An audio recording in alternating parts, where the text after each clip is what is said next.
I'm Maria Menounos, and you're tuned in to AfterBuzz TV, the ESPN of TV talk. Now, let the buzz begin. Hey, everybody, welcome to the Council of Dads After Show, episodes 1 and 2. We're doubling up today. We got a lot to get into. Oh, my goodness. This is the most chock-full pilot I've ever seen in my life. We got a birth, a death, and a wedding. What? Oh, my goodness. I am your moderator, Sean McHugh, also the chief of crying for this council. That's me. But I am joined by an amazing panel. First of all, we got Shaye Jones. Say hello, Shaye. Hey, guys. I'm super excited to be on this panel. Awesome. Mykell Barlow in the house. Hi, guys. Glad to be on this panel. You guys are awesome. I'm excited. And last but certainly not least, my homegirl from Philly, Chae Montgomery. Yeah, that's right. I lived in Philly for a long time. I am a homegirl. I'm excited to bring a mom's perspective to this show. Nice. All right. So let's get overall thoughts on. We're going to start with the pilot. I know we have a lot to get into, but let's start with the pilot. Overall thoughts. Like I said, I was just like, I can't believe they got this much into a pilot. It was almost a short film for me. I mean, we had a beginning, middle, end. Like they could have just left it. I was like, okay, I'm satisfied with like that. I mean, what a great pilot. So yeah, I'm just excited to get into it. Chae, what were your thoughts?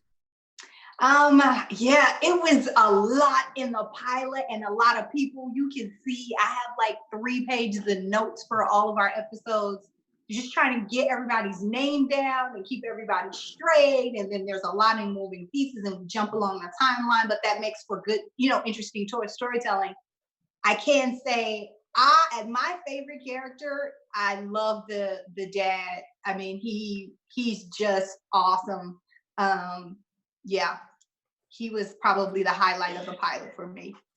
Awesome. Mykell. I love the pilot as well. I think it was very interesting and it took me a little bit to adjust to just how much was happening in the pilot. As far as the timeline went, like I was like, wait, where are we now? Wait, it's Christmas? Yeah. And then he got diagnosed, got better, got worse, and died all in one episode, which was surprising to me because I thought we were going to get to have him for a little bit, a few episodes. but it worked with the story. I think that JJ is just super adorable, like the most adorable child ever. And I think it's one of those shows that once you get into it, you get sucked in, and I've been sucked in. Nice. Shaye. For me, it's interesting because my dad died from cancer. I am a foster kid / adopted kid. Wow. So for me watching, like I was a mess halfway through. So just like, why was I not warned this is what this show's about? Personally, but it also made me feel lighter, like in the best way. It was almost cathartic watching it and watching somebody else's journey go through that type of experience, because it was totally different from how my dad was maybe 4 months and then he passed. So it was a lot shorter and a whole different thing, and I was in a different state. So, but I liked it, and I love JJ. And if they didn't tell me that he was a girl, I would not have believed it. I thought JJ was a boy the entire time. So that was great, just on the part of writing. I'm with you 100% on that. I did not know till they told us. I don't know what that says about me, but I don't know. It was a nice reveal, actually. Yeah. All right. So we start off, we have this kind of eclectic family, they got a house on a lake. I know for me, I was like, I want a Mountain Dew swing in my backyard. Like, wow. Mountain Dew swing. Like that thing, I was like, I want to get on there with JJ. Get on my back, JJ. So it had a nice, fun, good feeling start. But Mykell, you're right. They sucked us in pretty quick. Like almost like within 5 minutes, I was like, wow, I'm already invested in these people. So expound upon that a little bit, Mykell, and why do you think that was? I think that because when you have characters that are as kind of multifaceted as this family is, you want to get to know them. And I think that was one of the huge draws for me as a viewer was, oh, I really want, what's this dynamic between Scott, the dad, and Theo, and the dynamic between the adopted daughter and the mother, like just all of the different family dynamics. And I think as the story progressed, you learn more and more different things about them, and it makes you want to know them more. And these kind of shows with all different kinds of characters typically make you care about the characters really quickly, and then you are kind of in this, you know, you're worried about them, you're happy for them, you celebrate with them, you mourn with them. And this one episode had all of that. You're celebrating their wedding, you're mourning over the death, you're excited, and when he swings off of the tree swing for the first time, and all like you like you feel like you're a part of what's going on. And that's why I appreciated the way that this story progressed in the first episode. So no, that's great, man. That's great. Kay, give me some of your thoughts on, like, why do you think we were sucked in so quickly from this family?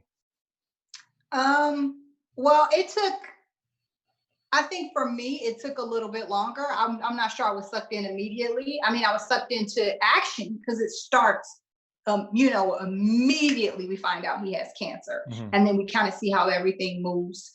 I think the thing that really got me is when I got to know the council a little bit better, like getting to know Larry and like the type of guy he is, and Anthony and kind of the kind of guy he is, and Oliver, and then kind of how he fits in the puzzle. Like when the pieces started coming together, I think was really helpful for me to kind of get attached to all the characters, and then try and figure out like, who would be the best dad for this kid? Who would be the best dad for this kid? But I think we'll see that kind of move and shift over time. But that was the part that I thought was really interesting. And then, I mean, you keep having reveal after reveal. I mean, she's pregnant, and then the next thing you know, like, he finds out that he's not getting better, and then you're just like, oh my gosh. And then, we find out JJ is transgender. So it's a lot of sleight of hand throughout. That keeps you kind of glued to it. I like that. It's like a writer's sleight of hand. That's nice. Mm-hmm. Shaye, you definitely have an interesting perspective, like, because you said earlier, which obviously I think we all just learned, that you were a foster kid, you had lost your dad to cancer. You kind of touched on it a little bit, but I like to, if you don't mind, getting into that a little bit more about this, kind of seeing all this on screen, and then how. I mean, did that bring you in quicker? It is interesting. I mean, because I love TV. I've been doing it since I was a kid, where I just focus in on whatever I'm watching. So I'm always drawn into whatever I'm watching. So I was already in it from the gut, watching this family. And then obviously, as you learn about this character, the cancer, this daughter is adopted. We have a stepmom, but not a stepmom because she's Luly just calls her mom. And that's something I've done with my own mom too. So I get it in the sense. It was, man, I was just in tears because, yeah. Like, and not in a bad way, just, like I said, I keep saying cathartic, and it's because especially the way the show ended with them in The Shape of Love, it's because my dad's last name was Love. That literally was their name. Wow. So, I don't, like, for me, like, it just seemed like I was meant to watch this show. I was meant to have that moment, like maybe have a piece of him again. Because sometimes you forget, like, especially over the years, somebody's passing.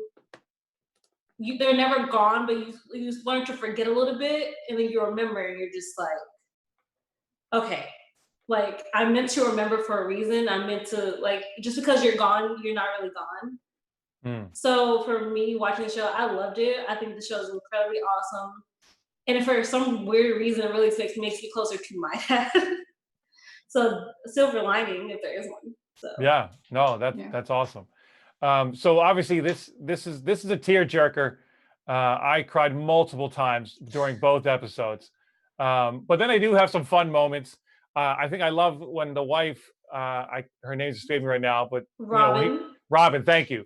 When she first, or when Scott first announces this council of dads, and she says, "Do you have jerseys?" Like, this is a great moment of like, there's levity to all this because this is a very interesting kind of thought and just concept of having this council of dads, right? Like, I know for me, like, this is a great idea. Like, I would totally steal this if I was a dad. Like, we need the friends to rally and make this happen. So maybe we do a good job though of grounding it as well, and that obviously it's not all just going to work out as perfectly as we'd like it to. But let's just kind of move down the line a little. So we have Luly, right? And she's like the oldest kid, and she meets this boy that used to go to high school with her, and he is reluctant I think in the best way. So Mykell, talk a little bit about this guy and Luly. I mean,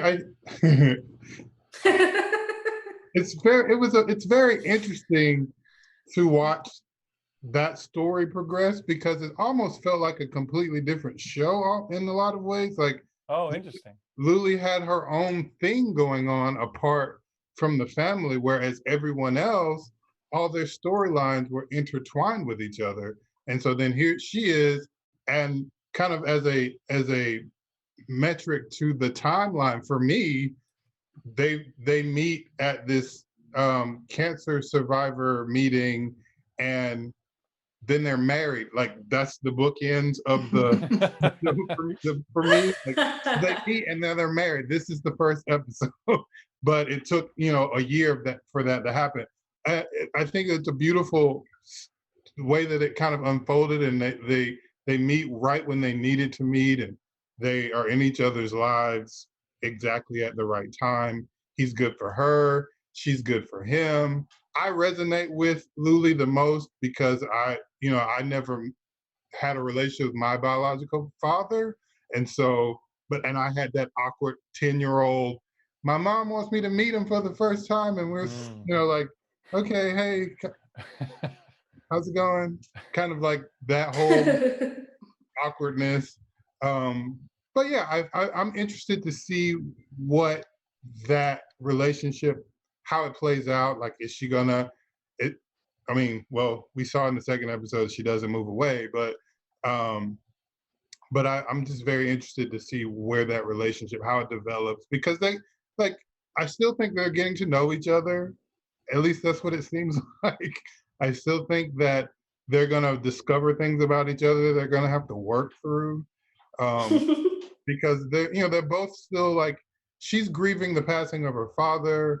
He's kind of helping his mom as she hopefully is recovering. We don't know what's going on with his mom's cancer battle, but there's emotions attached to that for him, and so I feel like that probably is going to at some point come into play in their relationship.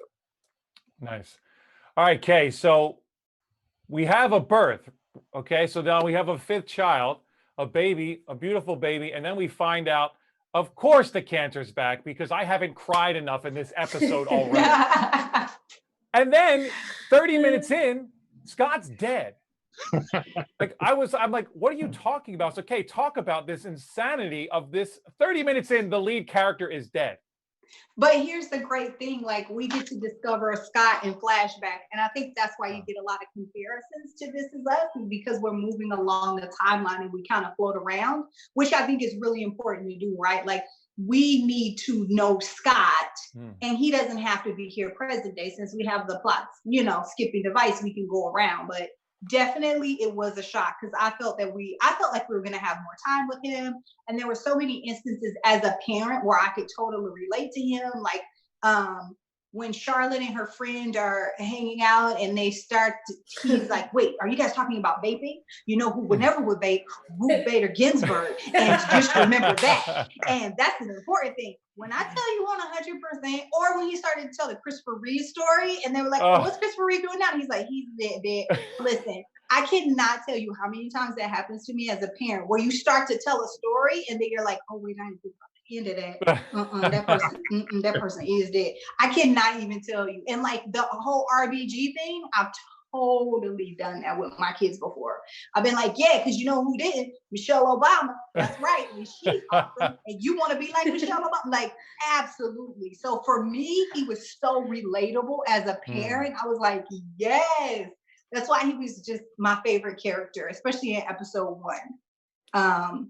Yeah, I think they just did a great job of playing, kind of painting him as a believable, very accessible type of dad. Nice. Okay, so now we're going to move. I mean, like we said, this thing moves so fast. Now they're getting married? They just met like 3 minutes ago in the pilot. Like, what do you mean they're getting married? But of course, time has passed. And I think in these kind of situations, well, first of all, I have to go to that moment. That moment when she meets him at the beach after they've kind of broken up, right? And she just says it. My dad died 3 o'clock in the morning. Oh my God. I was like, you got to be kidding me. So Shay, talk a little bit about this. Now we fast forward to this wedding, right? And this is kind of how we're going to end this episode. And obviously all the people are coming together and we're really seeing this family, this council of dads, at work. Talk a little bit about that. I thought that was so sweet, like for each dad to walk her down part of the aisle until she made it to him. That for me was so sweet because like me was my dad. I never really thought of when he died about even getting married about that. But then when he died, it was just like, well, who's gonna walk me down the aisle? It was like this is something I never thought of, but now I'm thinking of it because he's not here anymore. So I would love if I had a council of dads to do something like that for me. That's more wishful thinking because I am not dating anybody at this point. However, the wedding situation itself and its entity, I was like, Luly, we need to talk. I think you're just moving a little too fast, sweetie. I mean, that was more of me, just my opinion. I mean, it's gonna work out for them, hopefully. But I feel like they should have gave themselves maybe another year, and then maybe you get married because I don't think you know enough about each other to make this decision to spend the rest of your life with each other. I can see both ways on that because I knew my husband we got married and we knew each other for just a year, maybe like 11 months. We've been married, we'll be 20 years this year. Wow. So I mean, it does work for some people, but I did, even though it worked for me, I did have that thought, Shay. I was like, ooh, especially, and not even because it was fast for me. I had that thought because as a counseling background, I was like, their relationship is through bonded trauma. Mm-hmm. And that's kind of difficult to untangle and like really messy. And so some people, when they do have, when they bond over or through trauma, it's really difficult to kind of work through and see what feelings are real and genuine. And you know what I mean? So I was worried about that too, Shay. But especially because you didn't when you started this relationship, you didn't set a boundary. You didn't say we're just helping each other get through our griefs right now. You waited until he said, I'm falling in love with you to say something. So and well, remember, he does say, I didn't realize I was your grief buddy. Thanks for letting me know, right? Yeah. Like earlier on. Yeah. So he kind of calls her out on it. And then 3 months later, they get married. Well, I think it was. I mean, have you seen his face though? Have you seen him? He has come a long way since 13 Reasons Why. He has grown. Okay, so I'm happy. Well, and also, for those who don't know. And also, remember, Anthony gives her the out when he's going to walk her down the aisle, and she says, "I choose joy," and he's, well, that's what your dad would have done. So, I mean, she's trying to, I think there's an emulation of her father, I think, I mean, obviously that you could say that's a writing ploy and all that stuff too. But I think you're right. Cause I mean, I think Shay, you're right. This is going to be bumpy. I mean, we already saw, we won't get to it quite yet, but episode 2, it's already a little bumpy. So I think your instincts are right. All right. Let's do it. I'm down. All right. So, well, real quick. I think the way they revealed JJ, I thought was really pretty amazing. Yes. Because for me and Shay, I had no idea. Mykell, please or just talk about it a little bit, because I really thought it was a beautiful way they did it. Like, they didn't kill us with it. They didn't Yeah. make a huge deal. They just kind of put it out there. So talk about that a little bit. I I think that JJ is the most adorable character anyway. Then to kind of reveal that JJ's a transgendered boy when his grandmother comes in and puts him in a dress, and it's like, well, since the funeral, then like we're gonna put her in a dress and call her a girl and blah blah blah. And JJ's like, he's just so vulnerable with it. Like I understand, like being as young as JJ is, and being so self-aware enough to recognize, well, my grandmother needs me to do this right now. I'm not going to give any pushback. Thankfully, he had his council of dads and his mom to step in and say, no, what his dad would have wanted was for him to be this is your grandson, go put on the suit or the dress shirt or whatever, and let's not even do this right now. And I feel like it was very well handled, it was just beautiful to see everyone come to his aid when his grandmother was like, no, we're gonna put on a dress, and everyone was like, that's not who JJ is. JJ's a boy. JJ doesn't wear dresses. And Scott would want JJ to be his most authentic self. And not even that, and it was just more of JJ saying, it's okay, Grandma, it's hard for your generation to understand. That is some wisdom for a 7-year-old or 8-year-old, however old JJ is. That is some wisdom that I hope this whole next generation has, because that's what we need. Awesome. All right, so we're going to move on. Episode 2, I'm Not Fine. So 4 years later, and the honeymoon is over. So this council of dad thing, hey guys, this works really well on paper, but it's not really working in real life. The day-to-day is getting a little much. That's Robin's kind of pretty much her vibe on this whole thing. And I really like that they didn't sugarcoat this, right? Because obviously in the moment, right, at the funeral, everybody's all in. Yeah. But then once we start like having to make a schedule, and it's like, I got my own life, and I'll be there when I can. But I mean, how many of us would be like, oh, no problem, I'll be there exactly at this, So I really like that was really. I just like that they made it real, right? They didn't sugarcoat it. So Kay, what were your thoughts at the beginning of this whole thing, this whole section of it's not quite as maybe as sexy as we thought it was going to be? Well, I have my favorite dad already. You guys probably already have your favorite dad. Larry is my favorite. Yes. No nonsense. Team Larry. Everything. Is a person that's no nonsense and comes through. Are they often going to overstep? Absolutely, because that's in their toolbox. Like they don't know they don't know how not to. So I thought it was really plausible that he would be calling the school and being like, hey, is he up on this? Is he doing this? With Theo. I think he's a great council member dad for Theo, because that's what Theo needs, somebody to run it to him straight and not to treat him like a baby and just set the bar really high for him. So out of all the kids and dads, I think their relationship is my favorite. That's what I like straight off the bat. And then just in the beginning, we get a taste of Lulu's birth mom. I was really excited to see Sharon Leo because I love that character. I love her character. I was like, hey, I remember her from Boston Public. They got a lot of good guests. That's another thing. I have a lot of good guest stars on this show. So Sharon Leo, and then the grandma was the mom from Freaks and Geeks. I can't think of her name right now, but anyway, I love Freaks and Geeks. So I was super excited to see her. Yes, it was really interesting to see Luly's interaction with her mom as well. At the kind of beginning of the episode. So once again, like a lot of different plot points. You got to kind of keep your eye on the ball and follow what's going on. So there's never a chance to like get bored with a storyline, because there's a lot of stuff going on. All right. Well, you kind of stole my thunder with Mary Pruitt, but that's all right. Mykell, so as soon as that package showed up, I was like, when he kept asking who's Mary Pruitt, I'm like, oh, we know who Mary Pruitt is. We know.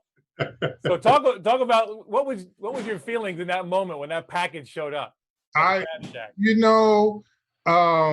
first thought was, how does she have the audacity to send a wedding present?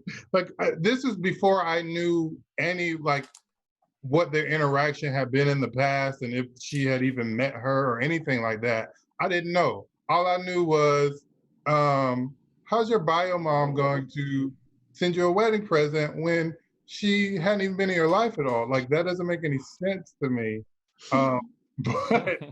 But obviously, as is what I'm seeing a theme in this show is kind of bringing things not full circle, but drawing things in really quickly. She ends up being like hugging her and stuff like that, and like going to coffee, and I'm left going, okay, so what's about to happen if now they're fine? Like, it would take me a little bit longer to be hugging my bio dad, who I've never met. It would take me a little bit longer than a weekend to start hugging him. So where are we going to go from here? It gets me intrigued and excited, but when the package came, I was like, why would she even think this is okay? You don't even have a real address. You send it to the restaurant. Oh, that's a good point. Yeah. But I took the gift though. I'm taking a gift. You said, give me a gift. That's the least you can do. Okay? Would you take the gift when she said, "Oh, it's a family heirloom"? Well, I'm not part of your family, so you can have this back. Yeah, that's essentially what she said. She was like, "Your family, not mine." And for me, I thought that was more in Lulu's like hurt situation, because she's hurt that her mom didn't want to be in her life. And I get it, but I also want to be like, Luly, you're grown now. Like not to shade you or anything, just to be real about it. Like, you're now grown. At least hear the woman out. Hear what she has to say. That was my part. If she wants to out, yeah, right. Like, that's the one thing I don't believe. I think that's a lie. You want to know. You're just afraid of the answer, and because you're afraid of the answer, you're just saying no, I don't want to know. But that's a lie. Every child who's ever been left behind, or whatever, you want to know the reason why. Yeah, you truly do. Yeah, but she probably doesn't want to dig up. I mean, that makes sense that she wants to know the reason why, but she doesn't want to go through the pain of finding out the reason why. Because that's But if you don't go through the pain, you can't get to the other side, and you're still just hurting yourself. Like, I rather but she doesn't realize that. I mean, that's where her reluctance is. But come on, guys. Lulu has a bunch of other stuff she has to deal with right now. She just got married. Her dad she don't even be dealing with her mom at the same time. She don't know if she gonna move. Yeah, you're right. I mean, this could just be another can of worms, right? Like, that she doesn't need to open. And it ain't going nowhere. If she really wants to go to, after everything else calms down, I'm sure she can give her a call. Exactly. It don't have to happen right now in the coffee shop. But I do agree. I still would have took the gift, but I'm happy for the picture. So the pictures, that's the reason why I want to sit down, just like Luly. I just want to say that. Yeah, I think that's what broke the ice, because if it wasn't those pictures, she was out. Yeah. All right, so Larry's overstepping. Anthony is not showing up. Ollie's getting weird. So, Robin's just like, you know what? I appreciate this, guys, but I'm firing the council. And I was like, wow, really? Because these guys are stepping up. I mean, I know they're not as consistent as you might like them to be, but most people would love to have a council of dads. So I was kind of like, you shouldn't be just getting rid of somebody like that. I think so go ahead, Shay. Talk about this decision that Robin makes. I mean, I wasn't surprised by it, because going back to what Sky even said in the letter, she doesn't like to ask for help. And she wasn't expected to raise 5 kids, like technically 4, but 5 kids on her own. And that is a pill to swallow. And she thinks she's equipped because she's a doctor. Maybe it's the God complex, even if she is just a baby doctor. She thinks she can handle everything, but you can't. Because you're missing little things. You don't realize that you not being there is gonna make your kids worry. That's a problem. You don't realize that you didn't give your friend a chance to tell you the reason why he didn't want to ride a bike is because he can't ride a bike. I mean, you're a grown man and you can't ride a bike. That's your own issue. But there's that. But I think she's just angry too, and she needs to kind of put it out there on other people because she doesn't want to deal with it. But it takes pushback from Larry, pushback from Ollie to be like, you're angry, I'm angry, we miss him. Thank God somebody finally said it. We miss Scott. So Shay, you brought up a great moment between Ollie and Robin when Ollie finally comes clean and he says, I can't ride a bike, I couldn't save Scott, and I keep failing you. Right? So that was such a great moment. Mykell, talk about that moment. And it's funny because I was like, I don't think this dude can ride a bike. I think that's the real issue. But he revealed it. Anyway, talk about that moment. I agree. I was kind of under the impression that he probably couldn't ride a bike, which was an interesting thing to kind of be the case because, you think someone who's a cancer doctor can ride a bike. I would have enough self-esteem to not care. Like, I mean, I guess but I feel like it was a nice moment because, well, I'll say this. I was watching the show with my fiance and he kept saying, why is she trying to make these guys feel bad for having their own lives? And I was like, I don't think that she's trying to make them feel bad. She's just trying to let them go and do their thing and not feel pressured to uphold this dying man's wish. And when this moment occurred between Ollie and Robin, what we got to see was Ollie saying that he takes it seriously. He takes his responsibility, his promise to his friend seriously. The issue that he's been having is that he feels like he's bad at it. He's failing at it. And he doesn't want to get out of it. He just hates failing. And I think that was a great moment for us to see who Ollie was a little bit more, which I loved about this episode altogether was that we got to know the Council of Dads a lot better than we did in the first episode. That's a perfect segue, Mykell. Thank you. All right, so Kay, our boy Larry, right? He's mentoring Theo, right? We had that great scene in the first episode with the whole driving thing where he's like, just go run around if you want to be angry, right? And then in this episode, we get this great scene on the dock where we get some background and some history about Larry. So talk about that, because I really love that scene. And I'm with you. He's my boy. I'm Team Larry. Yeah, I'm Team Larry. Yeah. So we learned that the dads met. He met Scott in AA, or Scott was his sponsor, and they met in AA. And so he has kids of his own, but not really good relationships with them. So he's just trying to, move forward and do his best. I really think that really worked for Theo. Because I was like, how's he gonna get out of like the doghouse with Theo? But I think like that really helped them to connect because he was so authentic and straight up said, he wasn't like, I'm a dad, I've done this before. They don't know his kids. He could have easily been like, listen, I'm a dad, I got this, I've done this before. But he was basically like, I was the crab dad, I sucked at it, I'm trying to, basically do right by you. I thought that was really cool for him to come clean and just admit that and show us all that this is kind of how he's atoning for his former sin, right? So maybe this is why he's the one that's super committed, that is overstepping, that's bringing lasagna, that's getting the Christmas tree. Like that's part of his personality, but also he's atoning for some past sins himself, right? And so that's one of the reasons why he's so committed. I felt like, we all know Anthony kind of still has to get there.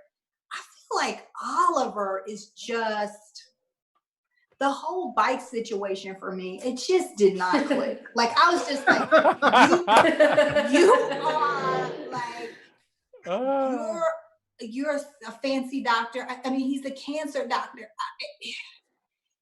You had to go through so much school. Like, there's no way your self-esteem is so low that you can't tell somebody that you can't ride a bike. Or like Shay said, you don't have a God complex and think, I can learn how to ride a bike in 30 minutes. Like, that was just bizarre to me. I was just like, nah, I don't quite know about that. That didn't really pass the smell test for me as far as that situation goes.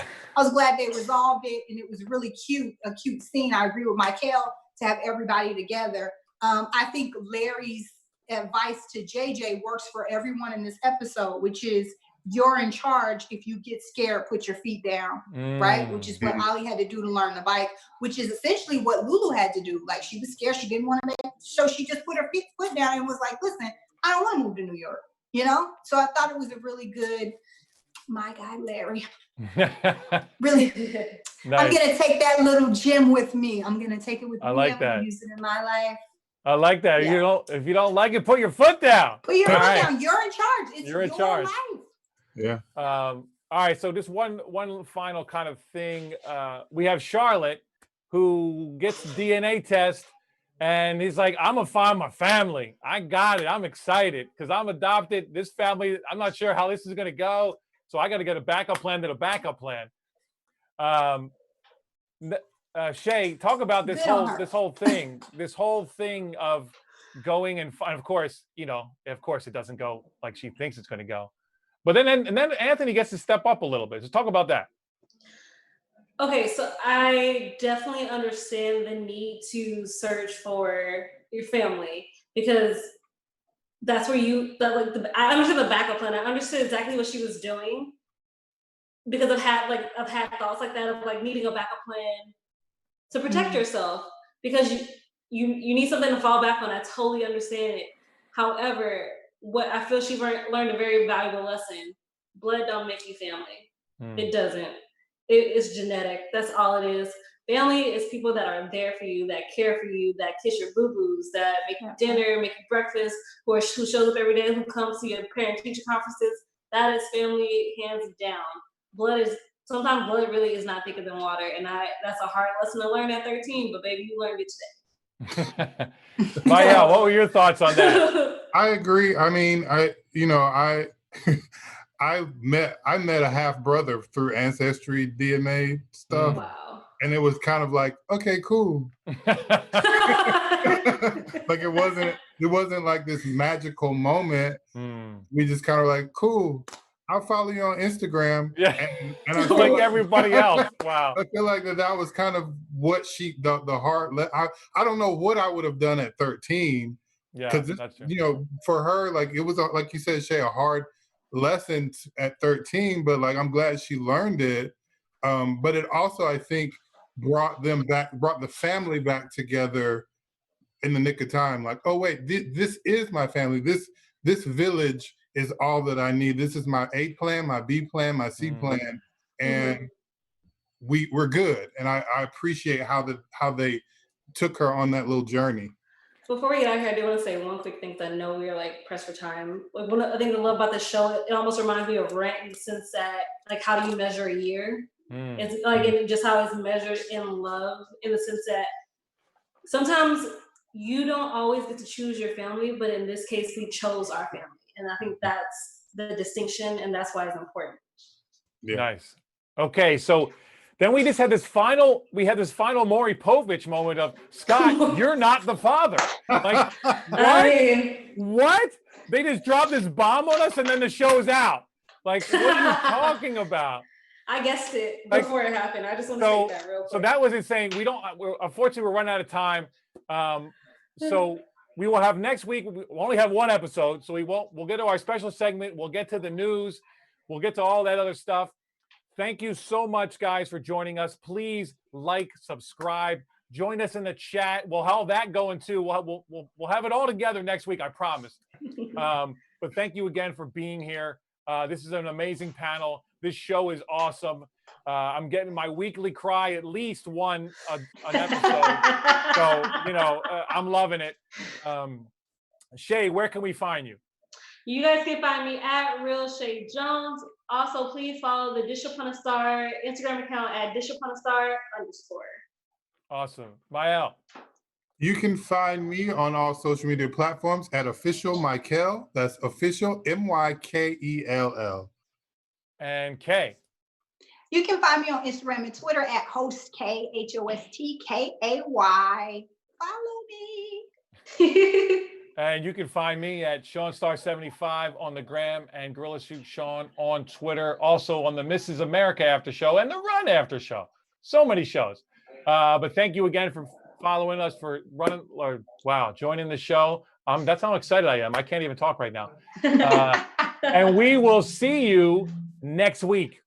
Next week, guys. Our founder, Kevin Undergaro, and me, Maria Menounos, would like to thank you for tuning in to AfterBuzz TV. Remember, we're not just the first, we're the biggest in the world, and we're the only destination for all your favorite TV shows. Whatever you crave, we've got it. So go to AfterBuzzTV.com and check out our lineup. Buzz you later. The views expressed herein are those of the hosts only and do not necessarily reflect the views of AfterBuzz TV or its owners or principals.